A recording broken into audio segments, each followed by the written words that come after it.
स्वागत है दोस्तों आप सभी का। नमस्ते उत्तराखंड अशोक जोशी के ऑफिशियल यूट्यूब चैनल पर। और डीएलएड की हमारी क्लासेस चल रही है। आज 9वां टॉपिक है दोस्तों। आप सभी डीएलएड टीचिंग एप्टीट्यूड के लिए जो प्लेलिस्ट बनी हुई है, तो प्लेलिस्ट में आपको सारी वीडियोज़ मिल जाएगी। और आज का हमारा जो ये टॉपिक है, ये 9वां टॉपिक है दोस्तों। इस टॉपिक का नाम है NCF-SC 2023 या NCF 2023। तो काफ़ी इम्पोर्टेंट ये टॉपिक है, NCF-SC 2023 या NCF 2023। तो क्रमवार हम इसके बारे में पढ़ेंगे कि NCF-SC 2023 क्या है। तो दोस्तों जो NCF-SC जो इसकी फुल फॉर्म है वो है national curriculum framework for school education 2023। तो इसकी जो फुल फॉर्म है वो है national curriculum framework for school education 2023, या इसको नेशनल करिकुलम फ्रेमवर्क 2023 भी आप कह सकते हैं। और यह हमारा जो NEP 2020 है उसके सफल क्रियान्वयन के लिए एक दस्तावेज है।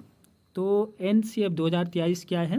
तो NCF 2023 एक डॉक्यूमेंट है, एक दस्तावेज है। हिंदी में कहेंगे तो राष्ट्रीय पाठ्यचर्या की रूपरेखा 2023। इससे पहले 2005 में भी आया, उससे पहले 2000 में आया था, फिर 1988 में था, 1975 में भी था। तो लगभग जो है ये हमारा 5वां NCF है।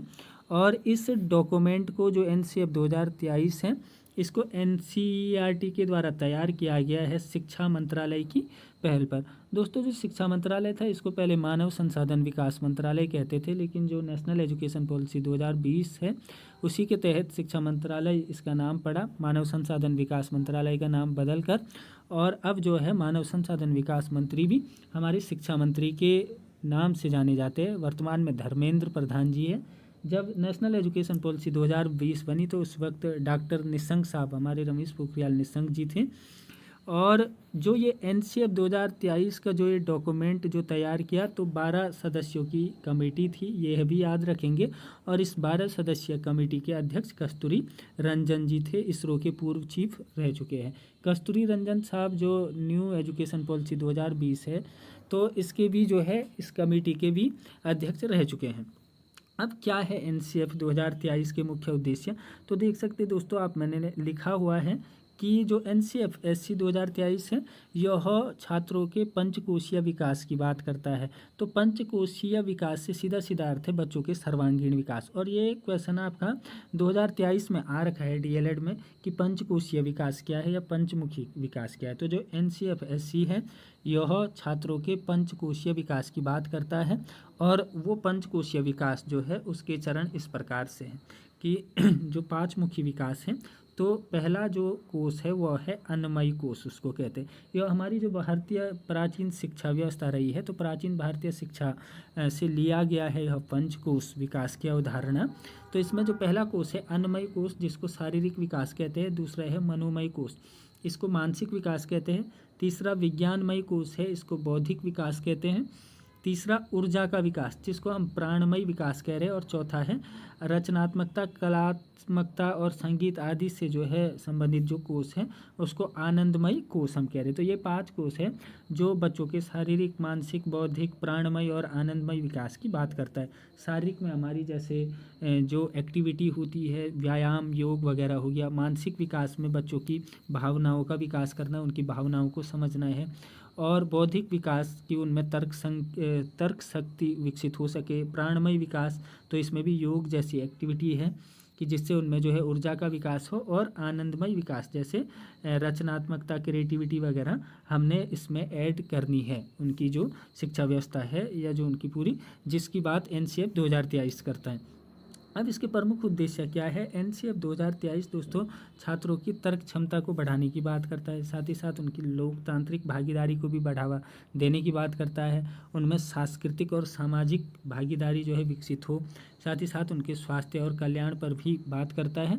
और बच्चों के होलिस्टिक डेवलपमेंट, बच्चों का सर्वांगीण विकास हो, समग्र विकास हो, बच्चों में एक समावेशी भावना हो, बच्चों में मातृभाषा जो है उसको हमने इनकरेज करना है, बच्चों में बहुभाषिकता को बढ़ावा देना है, बच्चों को प्रौद्योगिकी से भी जोड़ना है, प्रौद्योगिकी का एकीकरण करके पढ़ाना है। ICT इनेबल लर्निंग की अब हम बात कर रहे हैं, तो हमने कहीं ना कहीं जो टेक्नोलॉजी है और ऐसे जो हमने इक्विपमेंट भी यूज करने हैं या लर्निंग मटेरियल भी जो है प्रयोग करने हैं टीचिंग में, कि जो कहीं ना कहीं टेक्नोलॉजी से जुड़े हुए हैं। तो ये था दोस्तों NCFSC 2023 और इससे ऑलरेडी ये क्वेश्चन आ रखा है आपका पंचकोशीय विकास वाला। और हम थोड़ा जो है NCF 2005 के बारे में भी देख लेंगे। तो NCF 2005 क्या था, तो जैसे NCF 2023 है उसी प्रकार से 2005 एक दस्तावेज था NCF 2005 भी, जिसको मानव संसाधन विकास मंत्रालय की पहल पर NCERT के द्वारा तैयार किया गया था। तो अब मानव संसाधन विकास मंत्रालय का नाम जैसे कि मैंने कहा कि शिक्षा मंत्रालय हो गया। इसके जो अध्यक्ष थे NCF 2005 उसके अध्यक्ष थे प्रोफेसर यशपाल जी, और जो 2023 वाला NCF है इसके कस्तूरी रंजन। इस 2005 वाले NCF में 23 सदस्य थे और जो NCF 2023 है इसमें हमारे 12 सदस्य है। 2005 वाले में 23 सदस्य थे और इसकी थीम थी लर्निंग विदाउट बर्डन। तो इसके भी प्रमुख उद्देश्य सिमिलर है, लगभग जो उद्देश्य ये बिंदु है, हालांकि 2023 वाले में कुछ उद्देश्य जुड़े हुए हैं।